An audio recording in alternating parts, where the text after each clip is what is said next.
The true story behind the real-life Charlotte and King George III. Queen Charlotte spoilers follow.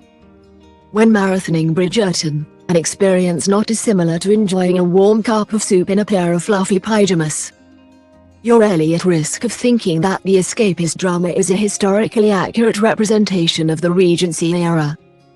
The scenery is frothy, the sun shines always, and the endless calendar of balls and soirees are set to a soundtrack of classical takes on modern pop hits, not to mention the reimagining of racial equality.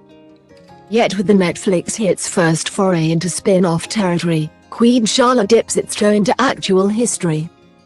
The new 6-part limited series focuses on Bridgerton's one major historical anchor, the real-life consort Queen Charlotte, played by the indomitable Golda Rosheuvel, who was an addition to the show from its source material in the Julia Quinn novels.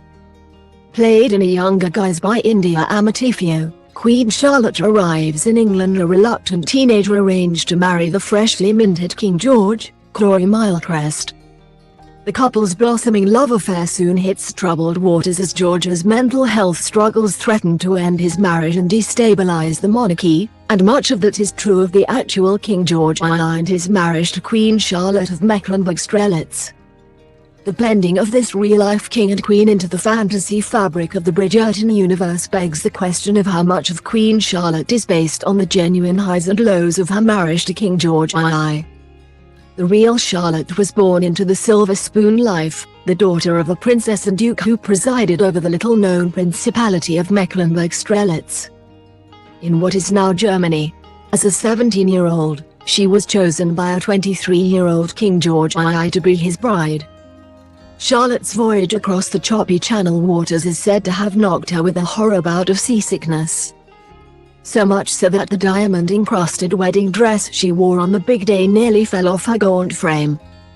Once Charlotte and George had tied the knot, the couple quickly settled into a portrait of domestic bliss at Kew Palace, where they often walked the gardens unescorted, scandalous, and attended plays and recitals on each other's arm. The king and queen got down to the matter of creating an heir and a spare in speedy fashion, and Charlotte gave birth to an impressive 15 tots, although 2 sadly died before adulthood. King George bought what we now know as Buckingham Palace, as well as Windsor's Frogmore House, which became a country escape for Queen Charlotte and her daughters. George's papers in the royal archives are a testament to the couple's loving marriage, not least because they were rarely apart, so there are few letters exchanged between them. Queen Charlotte marks a sharp departure from the honey-sweet romances of the Bridgerton seasons before it, in how it frankly depicts the genuine marital strife between Charlotte and George in the face of his devastating mental illness. The real Queen Charlotte and King George's first 25 years together were spent in wedded bliss. But in 1789 the king experienced a prolonged bout of mental illness, leaving him unable to carry out his duties as monarch. When the king became ill, his inappropriate, manic behaviors terrified and upset the queen.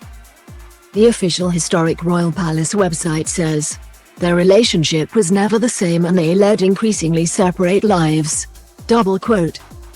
Queen Charlotte's hair is said to have turned white amid the stress of her husband's illness, which first presented as physical symptoms, but then saw him become increasingly mentally deranged.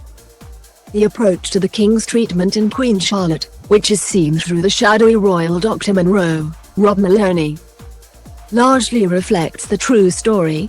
King George was isolated in Kew during his bout of illness and saw an array of doctors, many of whom Charlotte mistrusted, and he was treated with the likes of leeches and cold baths. The nature of King George's illness is still disputed by historians, with some claiming he had bipolar disorder, while others suggest he suffered from the blood disease porphyria, but his final relapse prompted his son to take over as Prince Regent in 1811. In later life, Queen Charlotte suffered from edema, which causes painful swelling under the skin, and as her health deteriorated, she stayed closed off in her bedroom, as the Queen Charlotte present-day timeline shows. The Queen remained devoted to her husband from afar and acted as his guardian until her death in 1818, a year before his. Charlotte died surrounded by her children, in an armchair which remains in Kew Palace to this day. Her state coffin was taken to Windsor Castle, where the cobbled courtyards were covered with straw to ensure the gravely ill king did not hear his beloved late wife's funeral procession. Meanwhile, George's health deteriorated. He developed dementia and became blind from cataracts before dying eventually of pneumonia. Queen Charlotte showrunner and executive producer Shonda Rhimes discussed delving into Queen Charlotte and King George's romance and said she hopes that Netflix viewers will come away from the show with a sense of the complexity of a marriage. I really wanted to be able to show people what that kind of love is like even though they know how it ends up. I thought that was a challenge, she told Netflix's Tudum. I think the most important thing is I want people to feel like this is what happens with real love. Love is hard, love is difficult, love has many layers.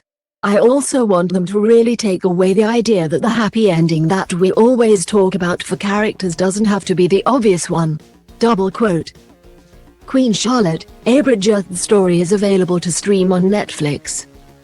You might also like Animal Crossing New Horizons is finally announced on Nintendo Switch. How to watch Amazon Prime on your TV, smartphone and tablet, and enjoy Good Omens online. Nintendo to release 2 new Switch consoles this year.